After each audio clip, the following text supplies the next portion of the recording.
everyone. I'm Charles Ross. I'm a pilot here in Hillsboro, Oregon, working on my commercial license, and I've got a little video for you today. Today, we're going to be covering P-factor.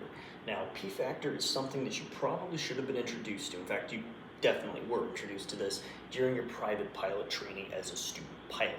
And it went over what is P-factor and how it affects small single-engine planes. And we're not going to be covering that today. If you'd like me to make a video on that, let me know in the comments. I'd be happy to focus just on that. But today, we're going to be covering the big topic, how it affects multi-engine aircraft. And for this example, we're going to be using the plane that I fly for my multi-engine training, which is the Piper PA-44 Seminole.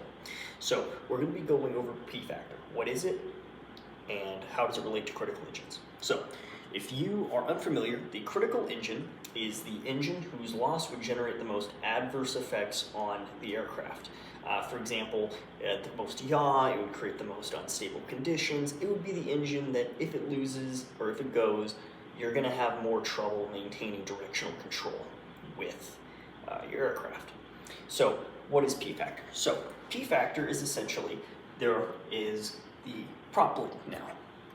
The prop blades we have are built like this, and they're slightly angled, kind of curved a little bit, as you've seen. And you have it where one end of the blade, which for example would be this end, is curved downward, whereas this side is curved upward. Now, this is only existing in a climb or a descent, and for this example, we're going to use a climb. Now, as your aircraft here is climbing up through the sky, here's your engines here, here's your engines here. I'm not an artist, bear with me. As your plane is climbing up, the wind and relative wind is going straight on. Now, because of this, the relative wind is going to hook the bottom of your blade first, or the forward part of your prop is going to be hooked first, meaning that it's going to generate more thrust than the top of your blade, which will be generating less thrust. That is demonstrated here for this plane right here, where we have the left engine out and the right engine functioning.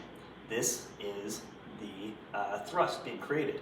And since you have more thrust being created on this side than on this side, the center of thrust, which is usually in the middle, is offset closer to this side here. Now, because of that, it's going to be creating asymmetric thrust, pushing the airplane the opposite direction.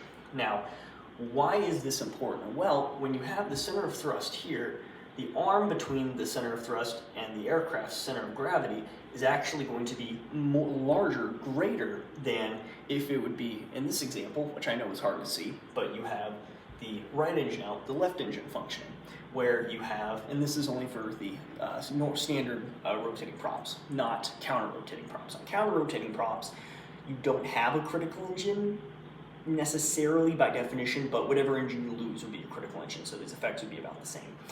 Now, when you have the standard, for this example, you have the right engine filled. Now, the left engine, you have the center of thrust right here, and the arm between the center of thrust and the center of gravity is smaller, meaning you have less asymmetric thrust and you have less rudder needed to compensate. Now, because you need more rudder to compensate if the left engine is out versus the right engine, that would make the left engine your critical engine.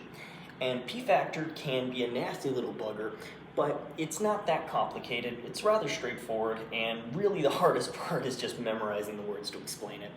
Now, this is my attempt to do it. Obviously, I'm not a CFI. I'm just a guy who loves planes and loves talking to people on the internet. So by all means, look at different resources. But I hope this quick video helped explain, at least in a small portion, what P-factor is and how it affects multi-engine aircraft. Until next time, I'm Charles Ross. Thank you for watching. And if you have any other topics you'd like me to cover, please feel free to let me know in the comments. Have a good one.